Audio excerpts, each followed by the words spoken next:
রমাদানুল মুবারক এমন দামি মাস, নবীজি সাল্লাল্লাহু আলাইহি ওয়াসাল্লাম বলেন, রমাদানুল মুবারকের সম্মানার্থে আল্লাহ তাআলা জান্নাতের যেই ৮ দরজা, আল্লাহ তাআলা জান্নাতের দরজাটা খুলে দেয়।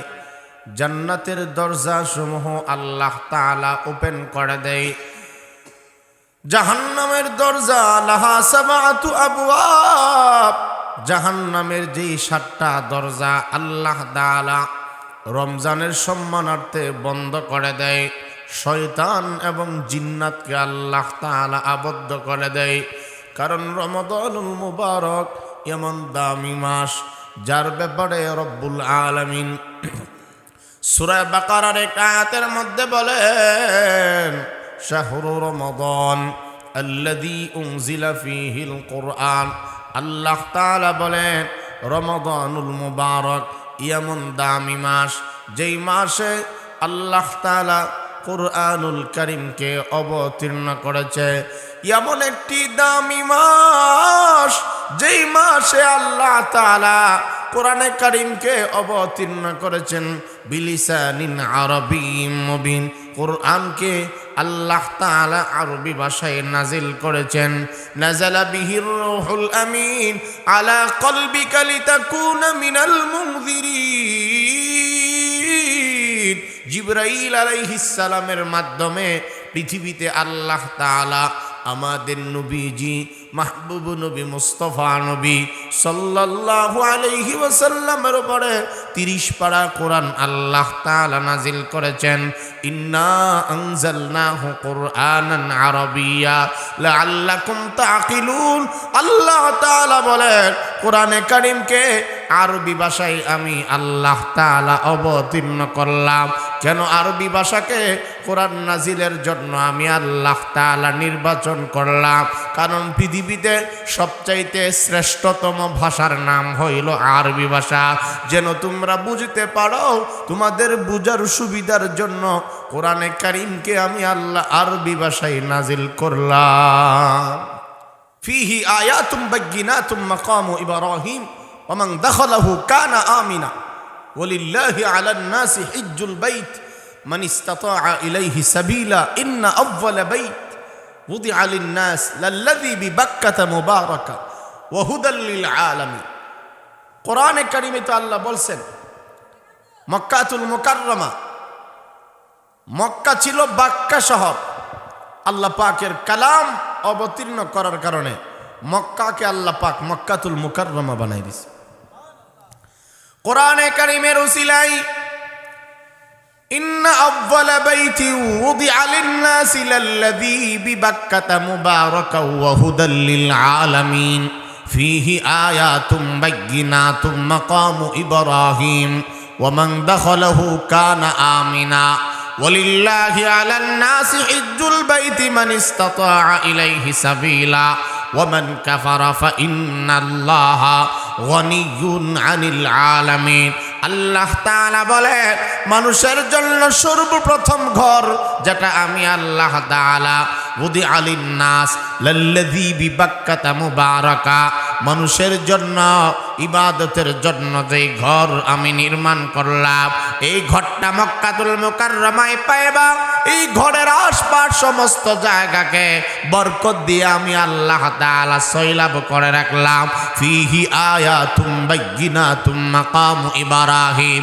আল্লাহ তাআলা বলে, মক্কাতুল মুকাররমার এতদা আশপাশ জায়গার মধ্যে আমার অসংখ্য অগণিত নিদর্শন রাইখা দিলাম। ফিহি আয়াতুম বায়্যিনাত মাকামু ইব্রাহিম। আল্লাহ পাকের অসংখ্য নিদর্শনের মধ্যে একটা হইল, সেখানে গেলে মাকামে ইব্রাহিম পাইবা। মক্কাতুল মুকাররমা এমন দামি জায়গার নাম, আল্লাহ তাআলার নবী বলেন মক্কা শরীফে গেলে উম্মত আমার হাজরে আসওয়াদ তুমি পাইবা। মক্কাতুল মুকাররমা গেলে আল্লাহ তাআলা বলেন ওয়া মান দাখালাহু কানা আমিনা। পৃথিবী এমন কোনো জায়গা নাই যেখানে অনিরাপত্তা নাই। বাংলাদেশ বলেন পৃথিবীর মক্কা মদিনা ছাড়া সব জায়গার মধ্যে অনিরাপত্তা আছে, কিন্তু মক্কা মদিনা এমন দামি জায়গা আমার ভাই। আল্লাহ তাআলা নিজে বলেন ওয়া মান দাখালাহু কানা আমিনা। মক্কাতুল মুকাররমা মদিনাতুল মুনাওয়ারা এমন দামি জায়গা, আমি আল্লাহ এই জায়গাকে নিরাপদ বানায়া দিলাম। যেই শহরের মধ্যে যারাই প্রবেশ করবে তাদেরকেই নিরাপত্তা দেওয়ার দায়িত্ব আমি নিয়ে নিলাম। ভাইয়ারা আমার, মক্কা মদিনার মতো আল্লাহর কসম এত সুন্দর জায়গা পৃথিবীর মধ্যে আর নাই, এত আরামের জায়গা আর নাই। আমি গিয়েছি আলহামদুলিল্লাহ, দিলের মধ্যে যে আরাম পাওয়া যায়, দিলের মধ্যে যে শান্তি পাওয়া যায়, মানসিকভাবে যে শান্তি পাওয়া যায়, পৃথিবীর কোনো জায়গার মধ্যে এত সুন্দর শান্তি পাওয়া যায় না। মাথা ঠান্ডা হয়ে যায়। মক্কা মদিনায় গেলে দিলের মধ্যে প্রশান্তি আসে, কারণ আল্লাহর কোরআন বলে ওয়া মান দাখালাহু কানা আমিনা। মক্কা মদিনায় যদি তুমি প্রবেশ করো বান্দা, প্রবেশ করতে দেরি হবে, তোমার নিরাপত্তার জিম্মাদারি আমি আল্লাহ নিতে দেরি করব না। মক্কাতুল মুকাররমার মধ্যে মসজিদে হারামে যদি 1 রাকাত নামাজকে পড়ে, আল্লাহর নবী বলেন 1 লক্ষ রাকাত, 1 লক্ষ রাকাত নামাজের সওয়াব প্রতি রাকাতে দেওয়া হয়। মদিনাতুল মুনাওয়ারা মসজিদে নববীর মধ্যে যদি 1 রাকাত নামাজ কোনো বান্দা আদায় করে, আল্লাহর নবী বলেন 50 লক্ষ রাকাতের নামাজের সওয়াব পাওয়া যায়। মদিনাতুল মুনাওয়ারা উহুদের কাছাকাছি, উহুদ পাহাড়ের পাশাপাশি একটা মসজিদ আছে। কথাগুলো দিল দিয়ে বুঝবেন। উহুদ পাহাড়ের কাছাকাছি একটা মসজিদ আছে, যেই মসজিদকে মসজিদে কুবা বলা হয়। মসজিদে কুবার বারান্দার মধ্যে একটা হাদিস লেখা আছে, যেই ব্যক্তি মসজিদে কুবার মধ্যে 2 রাকাত নামাজ আদায় করবে, আল্লাহর নবী বলেন আমার উম্মত যদি 2 রাকাত নামাজ মসজিদে কুবার মধ্যে আদায় করতে পারে, আল্লাহ তাআলা তাকে একটা উমরার সওয়াব আমলনামার মধ্যে দিয়ে দিবে। ভাইরা আমার, শুধু তাই নয়, মক্কা মদিনার ফজিলতের কোনো অভাব নাই। এই জায়গার দাম বেড়েছে কোরআনে কারিমের সাথে লেগে থাকার কারণে আল্লাহ তাআলা পাহাড়ের দাম বাড়াইছে। যেই পাহাড়ে গেলে শান্তি লাগে, যেই পাহাড় ঘন্টার পর ঘন্টা লাগে উঠতে, যেই জায়গার মধ্যে কোরআন নাজিল হয়েছে, ওই জায়গার দাম আল্লাহ তাআলা বাড়ায়া দিয়েছে। কোরআন যেখানে লেগে গেছে তাদের দাম আল্লাহ তাআলা বাড়ায়া দিয়েছে। অতএব যেই মাস আসতেছে, এই মাসের নাম হইল রমাদানুল মুবারক। একটা নফল বন্দিগি যদি কোনো বান্দা এই মাসে আদায় করে, অন্য মাসের ফরজের সমতুল্য সওয়াব আমল নামার মধ্যে দেওয়া হয়। রমজানে একটা ফরজ ইবাদত যদি কেউ করে, আল্লাহ তাআলা অন্য মাসের 70টা ফরজের সমান সওয়াব আমল নামায় যুক্ত করে দিবে। জোরে বলেন না, আপনাদের অসুবিধা হইতেছে বুঝতেছি। অনেক ক্লান্ত হয়ে গেছেন, অনেক কথা শুনছেন, আলহামদুলিল্লাহ, এটাও আল্লাহ পাকের একটা মেহেরবানি। তবে আমি যে বাঙ্গাচোরা কথাগুলো বলছি এইগুলো শুনেন, এটাও তো কথার ভিতরে আছে নাকি? এগুলো তো একবারে ফেলিয়ে দেওয়ার মতো না। আলহামদুলিল্লাহ, এরপরেও করবেন, আরও ডানে বামে আলেম ওলামা আছে। একটি হাদিস শোনাই, রসূল করিম সাল্লাল্লাহু আলাইহি ওয়াসাল্লাম বলেন কুল্লু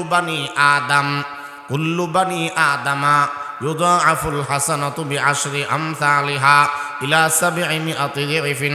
ক্বালা আল্লাহু আযজা ওয়া জাল্লা ইল্লা আস-সাওম, আস-সাওমু লি ওয়া আনা আজজি বিহি। আল্লাহর নবী রাহমাতুল লিল আলামিন বলেন, আমার উম্মতেরা রে, কুল্লু বানি আদামা, খেয়াল করেন, 2টা হাদিস বলবো, আমার আলোচনা শেষ করব। রমজান যেহেতু চলে আসছে, এই জন্য রমজানের কিছু ফজিলত শুনতাম, দরকার আছে না? কুল্লু বানি আদামা ইউদাআফুল হাসানাতু বিআশরি আমসালিহা ইলা 700 দিফিন।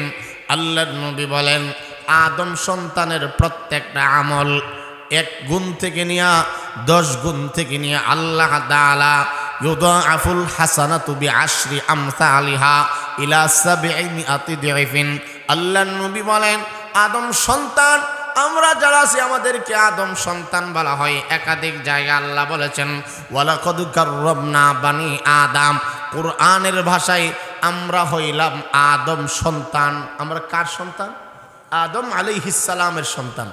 এই জন্য রসুল বানি আদম সম্বোধন করছেন। আয়াতের ভেতরও বানি আদম, ওয়ালাকাদ কাররামনা বানি আদম, এই শব্দটা একাধিক জায়গায় কোরআনে কারীমের মাঝে আছে। এখন যদি এইগুলো শোনাইতে যাই আরও মোটামুটি কয়েক মিনিট সময় চলে যাবে যদি আয়াতের দিকে যাই। তাহলে রসুল বলেন আদম সন্তানের প্রত্যেকটা আমলকে আল্লাহ তাআলা 10 গুণ থেকে নিয়ে 700 গুণ পর্যন্ত বাড়ায় দেয়। এটার প্রতিদান 10 গুণ থেকে কতটুকু ভাই মুখস্থ করেন না, সব ওই ঘুমায় শেষ। 10 থেকে নিয়ে 700 গুণ। বলেন কত গুণ? আরেকটু জোরে বলেন, মহাব্বতে বলেন, জোরে লাগবো না, মানে এটা বললে হয়তো মুখস্থ থাকবে। আদম সন্তানের যে কোনো নেক আমল আল্লাহ পাক এর বদলা 10 থেকে 700 গুণ পর্যন্ত বাড়ায় দেয়। কিন্তু আল্লাহ পাক হাদিসে কুদসির মধ্যে বলেন, আল্লাহ পাক বলেন না, তবে রমজানের ফজিলত 7 থেকে 10 থেকে 700 গুণ নয়। রমজান এর রোজার বরকত বা উজরত বা জাযা বা প্রতিদান আমি আল্লাহ নিজের হাত দিয়ে দিব। ইল্লা সওম, তবে রোজা ব্যতীত। রমজানের যে রোজা এটা তোমরা 10 থেকে 700 গুণ ভাবব না। রমজানের রোজার প্রতিদান আমি আল্লাহর জন্য যেহেতু রোজা, এটার প্রতিদান ওয়া আনা আজিজি বিহি, আই ওয়া আনা উজুজা বিহি, রমজানের প্রতিদান আমি দিব, কথা দিলাম, এবং এই রোজার প্রতিদান আমি নিজে হয়ে গেলাম। এই জন্য রোজা যারা রাখে, রমাদানুল মুবারকের রোজা যারা ঈমান এবং ইহতিসাবের সাথে আদায় করে, তারা আল্লাহর ওলিতে পরিণত হয়। রমজানের শেষ দশকে ইতিকাফ করলে, নওয়াফিলগুলো আদায় নাও করলে, যদি ফরজ ওয়াজিব যেটি সুন্নতে মুআক্কাদা যেগুলো না করলে কবিরা গুনাহ হয়, এগুলো যদি পালন করে আর গুনাহ থেকে জবানকে হেফাজত, চোখকে হেফাজত করতে পারে। কারণ রোজা শুধু ক্ষুধার্ত থাকার নাম নয়।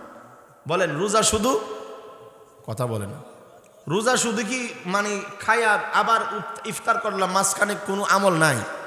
কিছু বর্জনীয় আছে, কিছু করণীয় আছে। বলেন কিছু বর্জনীয় আছে, কিছু কাজ বর্জন করতে হইব। গালাগালি বর্জন করতে হইব। গীবত, ইয়া আইয়ুহাল্লাযীনা আমানু লা ইয়াসখার কওমুম মিন কওমিন আসা আইয়াকুনু খায়রাম মিনহুম ওয়ালা নিসাউম মিন নিসাইন আসা আইয়াকুননা খায়রাম মিনহুম ওয়ালা তালমিজু আনফুসাকুম ওয়ালা তানাবাজু বিল আলকাব। এখানে আল্লাহ বলছেন একজন আরেকজনকে নিয়ে তাচ্ছিল্য উপহাস করো না রোজা রেখা। একজন আরেকজনকে মন্দ নামে ডাক দিও না। ওয়ালা তানাবাজু বিল আলকাব, একজন আরেকজনের দোষ, গোপন দোষ তালাশ কইরা সমাজের মধ্যে প্রচার করো না। এগুলো নিষেধ আছে। কথা বুঝতেছেন তো? এইগুলো বর্জনীয়। কোরআনের সূরা হুজুরাতের আয়াত, ইয়া আইয়ুহাল্লাযীনা আমানু লা ইয়াসখার কওমুম মিন কওম, কেউ যেন কাউকে নিয়ে উপহাস না করে, কোনো নারী কোনো পুরুষ। কারণ যাকে নিয়ে তুমি উপহাস করো শ্রেষ্ঠত্বের দিক দিয়া হতে পারে তোমার চেয়ে সে দামি। কথা বলেন না কেন? যাকে নিয়ে আমি তাচ্ছিল্য করছি, যার চেহারার রং ঢং আর্থিক অবস্থা দেখে যাকে আমি ছোট ভাবছি, বলে বেড়াচ্ছি এত ফকিন্নির পোলা, এইটা সেইটা, আরো কত ধরনের নানান বাজে কথা আছে না আমাদের। যত ধরনের কথা আমরা বলি, আল্লাহ পাক বলেন না না, হতে পারে শ্রেষ্ঠত্বের দিক দিয়ে আমলের দিক দিয়া তোমার চেয়ে সে দামি। এই জন্য এই কাজ করবা না। কাউকে মন্দ নাম দিয়া ডাকবা না, যেই নাম আছে এটা দিয়ে ডাকবা, না হলে কবিরা গুনাহ হবে। রোজা রাখার পরে তো আমরা জবানকে সংযত রাখতে পারি না। আল্লাহ পাকের রসুল বলছেন তো, আল্লাহ আমাদেরকে হেফাজত করুক। তাহলে কিছু বর্জনীয়, কিছু অর্জনীয়। শুধু তাই নয়, হাদিস বলে শেষ করব। রাসূল করিম সাল্লাল্লাহু আলাইহি ওয়াসাল্লাম বলেন, মান সামা রমাদানা ঈমানাও ওয়া ইহতিসাবা গুফির লাহু মা তাকদ্দামা মিন যামবিহি। আল্লাহর নবী বলেন, রমজান যারা পাইল, রমজানুল মুবারকের রোজাগুলো যারা ঈমান এবং সওয়াবের আশায়, ঈমানও লাগবে, সওয়াবের আশাও লাগবে, ঈমান এবং সওয়াবের আশায় যারা রোজা রাখবে, আল্লাহর নবী বলেন আল্লাহ তাআলা তাদের পিছনের গুনাহ মাফ করে দিবে। আল্লাহর নবী আরেক হাদিসের মধ্যে বলেন আস-সিয়াম ওয়াল কুরআন ইয়াশমাআনি লিল আবদি ইয়াওমাল কিয়ামাহ ইয়াকুলু আস-সিয়াম আই রাব্বানা আতুহু আত-তাআম ওয়াশ-শাহাওয়াতি বিন-নাহার ফাশাফি'নি ফীহি ওয়া ইয়াকুলু আল-কুরআন আই রাব মানাতুহু আন-নাওমা বিল-লাইলি ফাশাফি'নি ফীহি ক্বালা ফায়ুশাফাআন আও কামা ক্বালা আলাইহিস সালাতু ওয়াস সালাম। আল্লাহর নবী বলেন কিয়ামতের কঠিন ময়দানে রমজানুল মুবারক এবং 30 পারা কুরআন মহান আল্লাহর দরবারে তিলাওয়াতকারী এবং রোজা আদায়কারীর জন্য সুপারিশ করবে। আস-সিয়াম ওয়াল কুরআন ইয়াশফাআনি লিল আবদি ইয়াওমাল কিয়ামা। কিয়ামতের মাঠে রোজা সুপারিশ করবে। বলেন রোজা কি করবে? রোজা সুপারিশ করবে। কোরআনে মাজিদ সুপারিশ করবে। কোরআন বলবে আল্লাহ যেই বান্দা আমাকে তেলাওয়াত করছে, আল্লাহ তুমি আমাকে মাফ করো। সূরা মুলকের হাদিসের মধ্যেই তো আছে ফাশাফি। আল্লাহর রসুল বলেছেন কতক্ষণ পর্যন্ত সুপারিশ করবে? হাত্তা গুফিরা লাহু, যতক্ষণ মাফ না করা হয়। কোরআনকে আপন বানাবো তো ইনশাআল্লাহ, যতটুকু যে পারি পড়ব। বলেন ইনশাআল্লাহ। রমজানের রোজা দুই কারণে আল্লাহর কাছে বলবে আল্লাহ মাফ করে দাও। আই রব মানাতুহু তাআম ওয়াশ-শাহাওয়াতি বিন-নাহার। আল্লাহ পুরাটা দিন তাকে খাবার দাবার থেকে বারণ করছি, মানছে, খাই নাই এবং স্ত্রী সহবাস করে নাই। এই জন্য তুমি আমার রোজার সুপারিশ তোমার বান্দার জন্য কবুল করে না।